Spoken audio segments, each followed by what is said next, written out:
சுட்டி குழந்தைகள் அனைவருக்கும் அன்பான வணக்கங்கள். நான் உங்களுடைய தமிழாசிரியை தாரணி தேவி. எல்லோரும் வீட்டுக்குள்ளே பத்திரமா இருங்க. அம்மா சொன்ன பேச்சு கேட்டு நடந்துக்கோங்க. அப்பப்போ கை கழுவிக்கோங்க. சுத்தமாக இருங்க. ஆரோக்கியமாக சாப்பிடுங்க.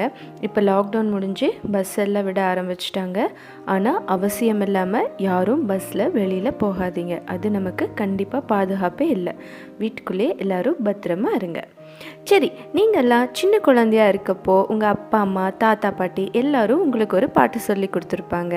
என்னென்னா, கைவீசம்மா கைவீசு, கடைக்கு போகலாம் கைவீசு, மிட்டாய் வாங்கலாம் கைவீசு, மெதுவாக திங்கலாம் கைவீசு இப்படின்ற அந்த பாடலை சொல்லி கொடுத்துருப்பாங்க. அதே போல் இப்போ பார்த்திங்கன்னா அதே கைவீசம்மா கைவீசு பாட்டை வேறு மாதிரி சொல்லி கொடுத்துருக்காங்க.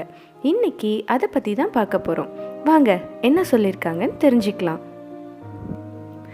இப்போ அந்த பாடல் என்னன்றதை நம்ம பார்க்கலாம். கைவீசம்மா கைவீசு, பள்ளிக்கு போகலாம் கைவீசு, பாடம் படிக்கலாம் கைவீசு, கணிப்பொறி கற்கலாம் கைவீசு, கவிஞராகலாம் கைவீசு, அறிவியலை அறியலாம் கைவீசு, அறிஞராகலாம் கைவீசு, அறிவை வளர்க்கலாம் கைவீசு, அன்பாய் வாழலாம் கைவீசு, விளையாடப் போகலாம் கைவீசு, வெற்றி பெறலாம் கைவீசு, கைவீசம்மா கைவீசு. ரொம்ப அழகாக இருக்குல்ல பாட்டு. இப்போ இந்த பாடலுக்கான பொருள் என்னன்னு பார்க்கலாம். கைவீசம்மா கைவீசு, பள்ளிக்கு போகலாம் கைவீசு. ஆமாம், பள்ளிக்கூடம் போனால் தான் நம்மளால் அறிவாளியாக, திறமைசாலியாக, புத்திசாலியாக வளர முடியும். உலக அறிவு எல்லாத்தையும் நம்ம கற்றுக்க முடியும். அதனால் பள்ளிக்கு போகலாம் கைவீசு அப்படின்னு சொல்லியிருக்காங்க. சரி, பள்ளிக்கு போய் என்ன பண்ணலாம் அப்படின்னு பார்த்தா, பாடம் படிக்கலாம் கைவீசு. ஆமாம், பள்ளிக்கூடம் போனீங்கன்னா பாடம் படிக்கணும் இல்லையா? என்னென்ன பாடம் படிப்போம்? தமிழ் படிப்போம், ஆங்கிலம் படிப்போம், கணிதம் படிப்போம், அறிவியல் படிப்போம். இப்படி நிறைய படிப்புகள் இருக்குது, நிறைய பாடங்கள் இருக்குது. அந்த பாடத்தை எல்லாம் நம்ம கற்றுக்கிட்டோன்னா இந்த உலகம் பூரா சுற்றி வரலாம். நமக்கு என்ன தேவையோ அது எல்லாத்தையும் நம்ம நிறைவேற்றிக்கலாம். அந்த பாடங்கள் மூலிமா நமக்கு அவ்வளோ அறிவு கிடைக்கும். அடுத்ததாக பார்த்திங்கன்னா, கணிப்பொறி கற்கலாம் கைவீசு. கணிப்பொறினா என்ன? கம்ப்யூட்டர். ஆமாம், கம்ப்யூட்டரில் தான் இப்போ உலகமே இயங்கிட்டு இருக்கு. கணிப்பொறி அப்படின்ற அந்த கம்ப்யூட்டர் கண்டுபிடிச்சப்போ பார்த்திங்கன்னா ரொம்ப பெருசாக, ரொம்ப கனமானதாக இருந்தது. ஆனால் அதுக்கப்புறம் வந்த கம்ப்யூட்டர் கணிப்பொறி எல்லாம் பார்த்திங்கன்னா டிவி மாடலில் வந்தது. ஆனால் இப்போ பார்த்திங்கன்னா அதை லேப்டாப் வடிவில், அதாவது மடிக்கணினின்னு சொல்லுவாங்க, அது மாதிரி வந்திருக்கு. டேப் வடிவில் வந்திருக்கு. இப்போ அதையும் தாண்டி செல்ஃபோனில் எல்லா விஷயமும் வந்திருக்கு. ஒரு கணிப்பொறியில், அதாவது கம்ப்யூட்டரில் நம்ம என்னென்ன வேலை பண்ணுறோமோ அது எல்லாத்தையும் நம்ம செல்பேசியில் பண்ணிட முடியும். அந்த அளவுக்கு அறிவியல் வளர்ச்சி இந்த காலத்தில் வளர்ந்துருக்கு. ஒரு உயர்ந்த தொழில்நுட்ப உலகத்தில் நம்ம இப்போ வாழ்ந்துட்டுருக்கோம். இந்த தொழில்நுட்ப உலகத்தில் நம்ம வாழணும் அப்படின்னா கண்டிப்பாக கணிப்பொறி இயக்கம் பற்றி நம்ம தெரிஞ்சுக்கணும். சரி, அடுத்ததாக என்ன சொல்லியிருக்காங்க? கவிஞராகலாம் கைவீசு. கவிஞர்னா என்ன பண்ணுவாங்க? கவிஞர்களுடைய வேலை என்ன? கவிஞர்கள்னால் பாடல் எழுதுவாங்க, கவிதை எழுதுவாங்க. அவங்கள தான் கவிஞர்கள்னு சொல்லுவாங்க. அப்படி நம்ம கவிஞராகணும், பாடல் எழுதணும் அப்படின்னா நம்ம என்ன பண்ணணும்? நம்ம பள்ளிக்கூடம் போகணும், நல்லா படிக்கணும். படிக்கிறதால நமக்கு நிறைய புதிய வார்த்தைகள் கற்றுக்க முடியும். அதை வச்சு நம்ம நிறைய பாடல்களும் எழுதலாம், கவிஞராகவும் ஆயிடலாம். அடுத்ததாக பார்த்திங்கன்னா, அறிவியலை அறியலாம் கைவீசு. அறிவியல் தான் எல்லாமே. நம்ம பண்ணுற ஒவ்வொரு செயல்லையுமே அறிவியல் அப்படின்றது நிறைஞ்சிருக்கு. நம்ம அன்றாட வாழ்க்கையில் பயன்படுத்துகிற எல்லா பொருள்கள்லையுமே அறிவியல் அப்படின்றது கலந்துருக்கு. அறிவியல் இல்லைன்னா இந்த உலகத்தில் வேறு எதுவுமே இல்லைன்னு சொல்லலாம்.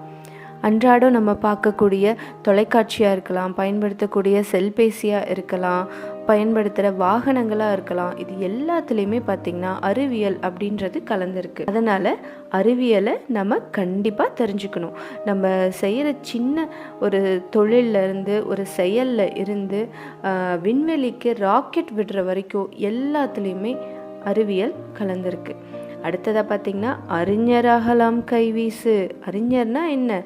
அறிவில் மிகவும் சிறந்தவர்கள் தான் அறிஞர்கள் அப்படின்னு சொல்லுவாங்க. அதுக்கு நம்ம என்ன பண்ணணும்? நம்ம நல்லா படிக்கணும், பொது அறிவை தெரிஞ்சுக்கணும். பெரியவர்கள் சொல் பேச்சு கேட்டு அவங்க சொல்கிற அறிவுரைகளை கேட்டு நடந்துக்கணும். பள்ளியில் ஆசிரியர்கள் என்ன சொல்லி கொடுக்குறாங்களோ அதை சரியாக கவனித்து நம்ம அவங்க சொல்கிறத கேட்டு நம்ம அறிவை வளர்த்துக்கணும். அடுத்ததா அறிவை வளர்க்கலாம் கைவீசு. அறிவை எப்படி வளர்க்க முடியும்? ஒன்றுமே இல்லை. தினம் ஆசிரியர்கள் என்ன சொல்லி கொடுக்குறாங்களோ அதை அப்படியே கற்றுக்கோங்க.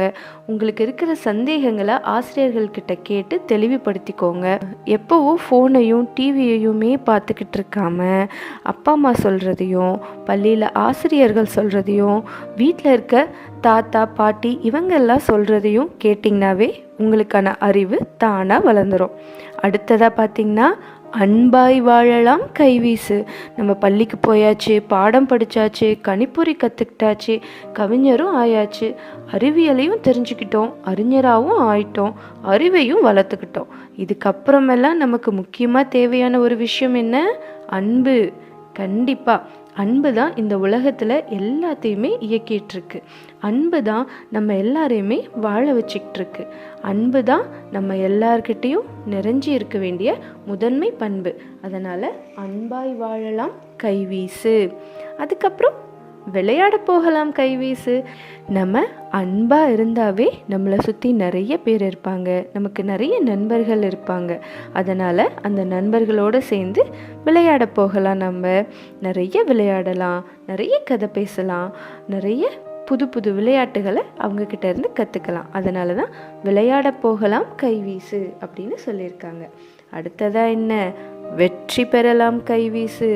இது அத்தனையும் நம்ம செஞ்சு முடித்ததுக்கப்புறம் நமக்கான வெற்றி கண்டிப்பாக நம்மளை தேடி வரும். அதுக்கு நம்ம தன்னம்பிக்கையோட, தைரியத்தோட, விடாமுயற்சியோட எப்பவும் சுறுசுறுப்பாக செயல்படணும். அப்படின்னா வெற்றின்றது நம்மளை தேடி நம்மக்கிட்ட வரும்.